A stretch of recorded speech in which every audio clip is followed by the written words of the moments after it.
Intéressé à l'actualité du jour et vous en entendez parler dans les médias depuis maintenant une dizaine de jours. Ce sont les fameux détectives privés. On va essayer de savoir comment travaillent en France les détectives privés. On en parle actuellement aux États-Unis sur l'affaire DSK. Vous savez qu'ils sont partis enquêter sur la femme de chambre. Ils enquêtent également sur son passé. On va voir d'abord ce qui se passe aux États-Unis. C'est une enquête qui est signée Dorian Chotard. La première tempête médiatique est passée, l'affaire DSK se joue désormais devant les juges. Prochaine audience le 6 juin, mais en coulisses, la bataille a déjà commencé. Les avocats de la défense ont mandaté de nombreux détectives privés pour affaiblir l'accusation, une pratique courante aux États-Unis qui se développe aussi de plus en plus en France. Pour étayer sa défense, Dominique Strauss-Kahn a choisi 7 sociétés situées au cœur de Manhattan, Guidepost Solutions.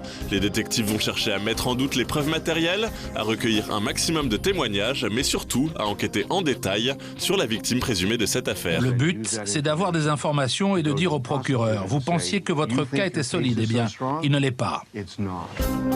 Les enquêteurs sont déjà à l'œuvre dans le Bronx, où la victime présumée habite, chez ses proches à Harlem et même dans sa région natale en Guinée. Selon les médias américains, sa famille aurait déjà été contactée. L'objectif de ces contre-enquêtes est clair, discréditer la plaignante pour affaiblir son témoignage.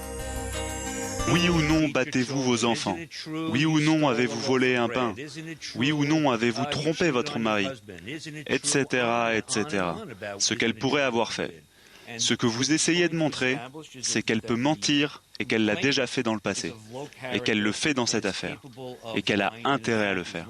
En France, ce métier existe aussi. Le terme officiel est agent de recherche privé. Il existe de nombreuses formations qui délivrent un diplôme en bonne et due forme. Fini la mauvaise réputation des privés à l'ancienne. On est loin aujourd'hui de la brigade des cocus du 19e siècle. Les agents privés de recherche privée interviennent dans le domaine de l'intelligence économique, dans le domaine de la lutte contre la fraude, dans le domaine du piratage, dans le domaine de la publicité mensongère.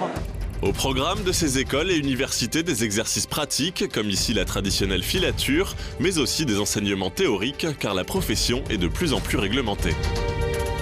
On leur apprend également le droit, et notamment la protection de la vie privée. Nous sommes dans un pays très réglementé sur cet aspect, et évidemment, on ne peut pas faire n'importe quoi. On leur apprend à ne pas franchir la ligne jaune. Mais dans un souci d'efficacité, certains décident malgré tout de flirter avec l'illégalité, même pour de banales affaires de mœurs. La veille, notre détective avait équipé sa cible d'un de ses nombreux gadgets. Un mouchard, un espion GPS, c'est interdit par la loi, mais pratique pour les missions les plus délicates.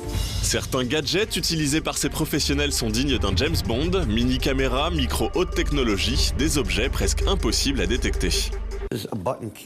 Ça, c'est une caméra. On peut la mettre comme un bouton de chemise, ou bien on peut la fixer sur le sac et le porter comme ça.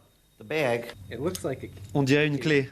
Mais regardez, en fait, il y a un objectif vidéo ici. Et aux États-Unis, tous les moyens sont bons. La loi autorise les privés à utiliser des méthodes très larges.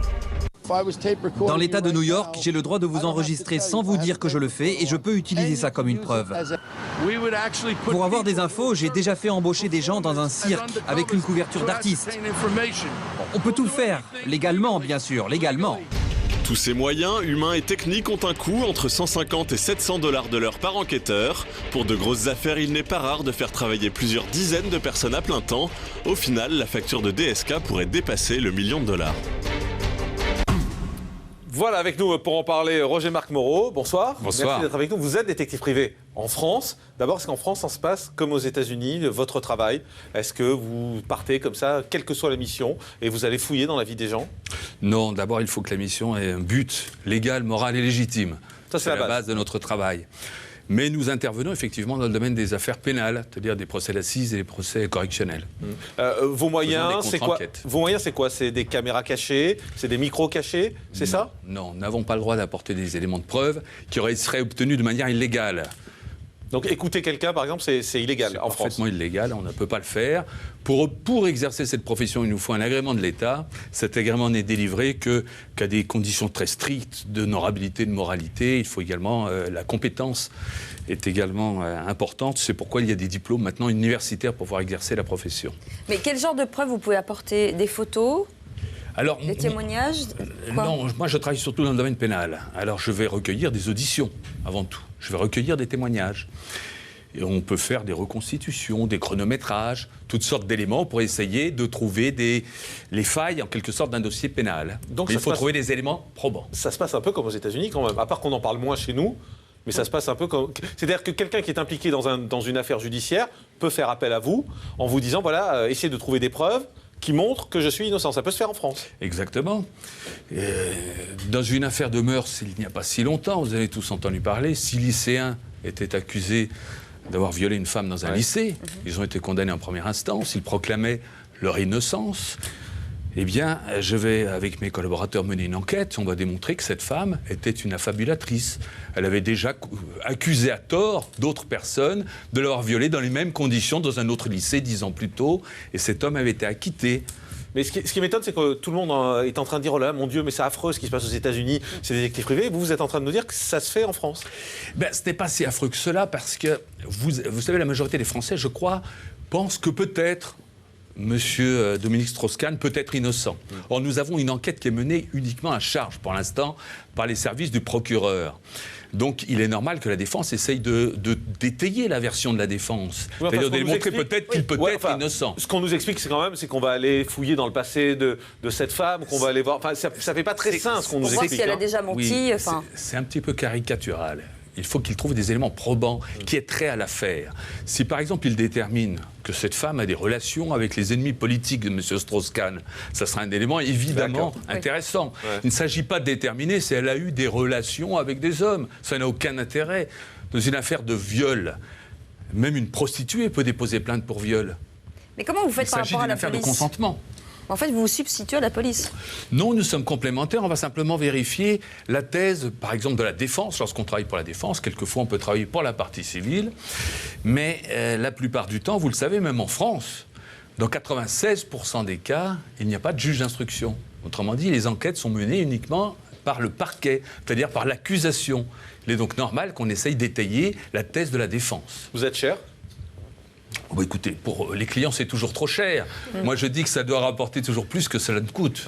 Catherine, vous saviez qu'en France, comme ça, les détectives privés travaillaient à ce point-là ? Non, je ne savais pas. Je me souviens, il y a un petit écriteau dans une rue dans Paris, il y a marqué détective privé. Ouais. Je croyais que c'était uniquement dans les romans policiers. Ou les infidélités. Voilà, c'est ça. Parce qu'on parle beaucoup d'adultère, en général. On a le sentiment qu'on vous appelle que pour prouver un adultère. Oui, et pourtant, notamment, nous avons traité beaucoup d'affaires pénales qui ont défrayé la chronique. L'affaire Omar Haddad, souvenez-vous, l'enquête que j'ai menée a abouti quand même à un recours, une requête en révision. Aujourd'hui, on vient de rouvrir l'affaire. Mais qui fait appel à vous ? Mais ce sont les avocats qui défendent leurs clients. Juste un mot, tout à l'heure, vous nous avez parlé des lycéens qui étaient accusés de viol. On imagine mal ces gamins faire appel à vous. Ce n'est pas eux qui ont fait appel à vous. Ce sont leurs parents qui ont constitué un comité de soutien et qui ont réuni des fonds pour pouvoir faire procéder une contre-enquête. Et sans cette contre-enquête, nous n'aurions pas eu 6 acquittements. Et la police, qu'est-ce qu'elle dit de votre action ? Ils ne sont pas un peu jaloux ? Ils sont gentils avec vous ? Ils coopèrent ? J'ai beaucoup d'amis dans la police. Cependant, ceux que nous allons mettre en cause, lorsqu'on va pointer du doigt leur travail en disant « vous n'avez pas bien travaillé », ceux-là ne vont pas l'apprécier forcément. Ça arrive souvent ? Ça arrive régulièrement, forcément. Merci, c'était passionnant. Roger Marc Moreau, détective privé, merci d'avoir été avec nous.